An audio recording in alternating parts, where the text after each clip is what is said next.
Hey, all. Welcome to WagerTalk and WagerTalk Studios. Coming to you live, kind of live, from the beautiful Mojave Desert, the one, the only Las Vegas, Nevada. I'm Finn, host of Fade It with Finn. And whether you like it or not, you've already turned on. So time to tune in and talk some football. Last week didn't work out very well. Week 1, great, 2-0. Week 2, a little poor luck, but poor luck, good luck, whatever the luck may be. A win's a win and a loss is a loss. Went 0-2. So let's week 3. Let's make this a little better. What did we learn last week? Both, in truth, from the Cincinnati Bengals. What we learned last year in Super Bowl Sunday was that this wasn't the best team. They were not the best representatives of the AFC for Super Sunday. What we learned last week, Cincinnati is now 0-2.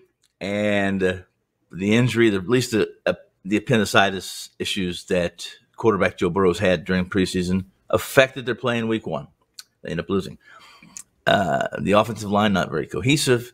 Week 2, what do we learn? They go down to Dallas as significant favorites, guys. Significant favorites on the road in Arlington to a Dakless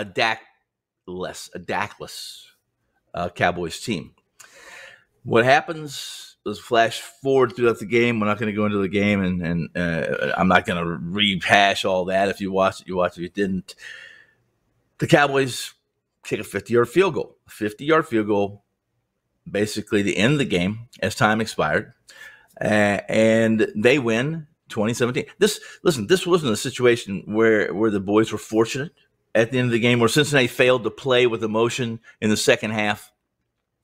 The boys had a 2-touchdown halftime lead, and it was they, who nearly gave away what I can only, and I don't use, it's a monumental win. I don't use that word loosely, monumental. It was a huge win for the organization, the players' heads, McCarthy, and owner Jerry Jones. This was season, and it still can, and it still might turn into another catastrophe, as was last year. And they've had far too many of those seasons under Jerry Jones, and under Jerry Jones as the general manager, or basically the man running the Cowboys on-field show from a desk.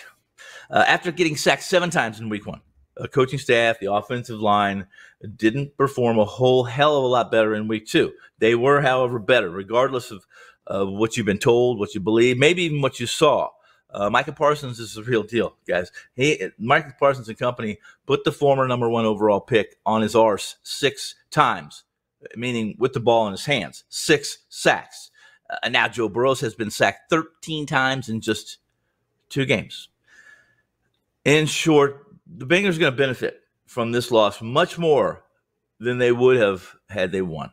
It was nothing short of embarrassing, since he failed to overcome a backup quarterback that has less than a handful of starts, 9 appearances, lifetime appearances, career appearances, a grand total of roughly about 50 career pass attempts in the league. They lost to this guy as Super Bowl runners-up. As the guy has been a card-carrying member in this league going on 5 seasons, and has, again, 9 appearances and less than 100 pass attempts. They lost. And to an offensive line that's in shambles for Dallas. Embarrassing, to say the least. They're going to benefit. Bengals are going to benefit. First off, their offensive line is going to get better. Save Ted Karras, etc., who's been great. The rest of the unit's just not playing well. They're not cohesive. The timing between quarterback and line and backs and receivers aren't right. In truth, this is a Bengals team. Trust me, they could be 2-0 right now. This team could be 2-0, and we wouldn't have this. We would have this show. I certainly would not be telling you to fade the Jets had the Bengals be 2-0. Why? Because they would be 7.5+ point road chalk in the swamps of Jersey, not 6 as they are. And this situation calls for a fade of the Jets. First off, before telling you all about the Jets and digging in, offering a detailed outline of how bad this team has been in recent years, they're still bad. They were the worst team defensively in my power rankings last year, the worst after week 17, and they didn't make leaps and bounds in the offseason.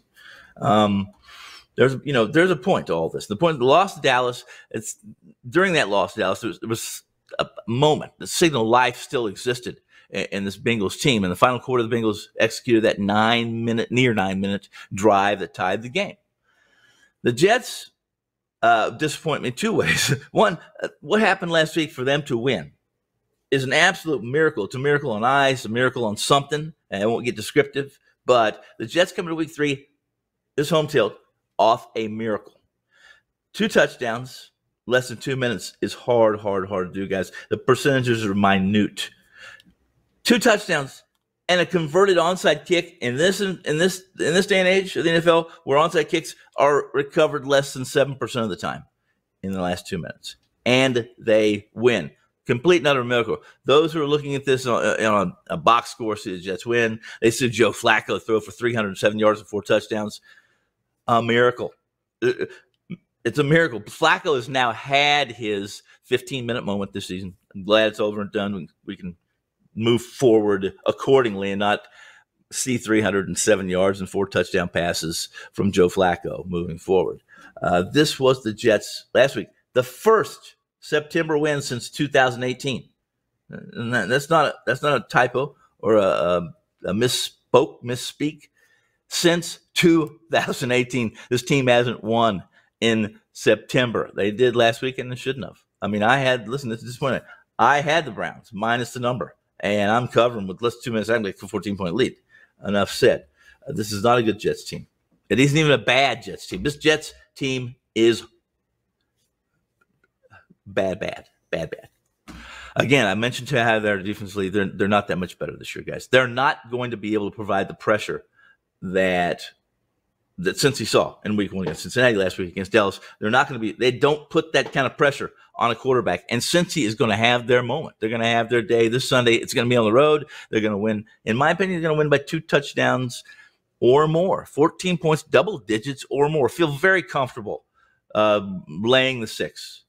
Feel very comfortable putting Cincy in a teaser, a 6-point teaser, bringing them down to a pick 'em, and don't even hesitate right now you're conjuring up some parlay while I'm spitting out this intel, putting them in on a money line on that parlay. It's in my words, a mortal lock. Now on to the second and final fade for Sunday's action. A contest between Seattle. First off, it's a contest between Seattle and Atlanta. The contrast between what Seattle did in week 1 and the blow to the gut to the belly beating that they took last week to a disheveled Niners troop was statistically startling to some. If you watched Seattle defeat the Broncos in week 1, you saw what I saw. You saw a Denver team that was overvalued, especially under the circumstances. The first game of the season, they got a new quarterback, they got a new coach, they got hopes are high. It's spring training in the NFL, right? They go to Seattle and they lose. Yeah, Russell Wilson, the one that was supposed to go back and avenge the bad blood there that they traded him to Denver, et cetera. Pete Carroll and them, and all the soap opera stuff that happens in the number one men's or Sunday soap opera. I'll get in trouble if I start going men, women, that kind of thing. But the Sunday soap opera that is the NFL. It was an embarrassing moment for Denver, not for Seattle. Seattle did enough to win that game. They did enough to win that game. Denver showed us that they're really good between the 20s right now, but they're very poor inside the 20 or inside the red zone. Again, in contrast, if you're looking at the game box score that shows the final scores, and you're one of those that is a casual fan, and all you're doing is skimming, you see that they beat Denver, the Broncos at home, and then they go to San Francisco and get waylaid. 27-7. How could this be? Real quickly, I received an email, and the email asked me a question that was, how? I wish I had it. I would have to paraphrase it, but I'm going to paraphrase it anyway. What's wrong with Seattle? They crushed Denver in week 1, and they get a left hook in week 2, and the gist is this: the Seahawks team didn't get blindsided by San Francisco. San Francisco's good with Garoppolo. Seattle's just bad. And there's two things in a book that will soon to be written book by someone, if not me, someone. It's going to be titled How to Win on Sunday NFL, How to Lose on Sunday in the NFL. If you can't run the football, it used to be a given. You can't win in the NFL. Now it's more, you throw the football to set up the run. Seattle can do neither. They can't throw the football, and they certainly can't run the football. And now they've even taken their lead back. Penny, who was wonderful last year at the end of the year, we got healthy. And now they're splitting it all up. Penny's even hurt. It's a mess. Pete Carroll's team is an utter mess. And if you can't stop the run, if you can't run and you can't stop the run, it's usually death for a coach. It's definitely death for the box office. You're not going to have a million in the stands. Seattle gave up 190 yards rushing to the San Francisco 49ers last game without their starting quarterback, with the backup Garoppolo. It's going to be ugly moving forward in Seattle. I don't think I'm stepping out on a limb or stretching the truth. This Seattle team isn't as good as the Jets, and the Jets are bad. Remember I said bad. It would give me a pleasure to go on and allow me to rant and rave for about an hour or three on how to win in the NFL, how to lose. But let's be completely transparent. By the time, or rather at the time you see this Fade It with Finn take for week 2, at least those of you not watching it live right now with me and WagerTalk TV crew and producer Sir Chris, we're the only ones watching it live, really. But this is what you're going to have. The revelation that the Seahawks are a fade this week, it's not going to be a revelation, because if you look, they open up at a -3. It's now a pick. And who are they playing? Atlanta Falcons. Question mark. Really? Yes. I'm telling you to fade the Seahawks and jump on the back of the pterodactyl that is the Falcons and ride them to their impressive win on Sunday. Again, real quickly, the two fades for the NFL Week 3 are the New York Jets over on around the Cincinnati Bengals as you see fit, and a fade of the Seattle Seahawks around on and as you see fit. If you can hold your nose and hit submit, at the same time as reading or listening to this podcast on a dead solid, perfect effort from the Atlanta Falcons. Fade the Jets, fade the Seahawks. Know that you're appreciated, and I have show you some of your appreciation. I have a 5%er in college. I had no 5%ers last weekend, but I got a 5%er in the amateur ranks, and I'll have a 5%er up by the time you see this on NFL Sunday as well. Full card already up in college, a big card, a card I really like, and one I really like in Sunday NFL that is going in as you're probably listening, watching, whatever you do during WagerTalk podcast. Know you're appreciated. Thanks to my guests, all the guests I had, director, producer Chris Allen, the entire team here at WagerTalk TV Studios. I'm Finn, and you're listening to or watching The Sports World According to Finn and the broadcast of Fade It with Finn. Until next week, Finn out.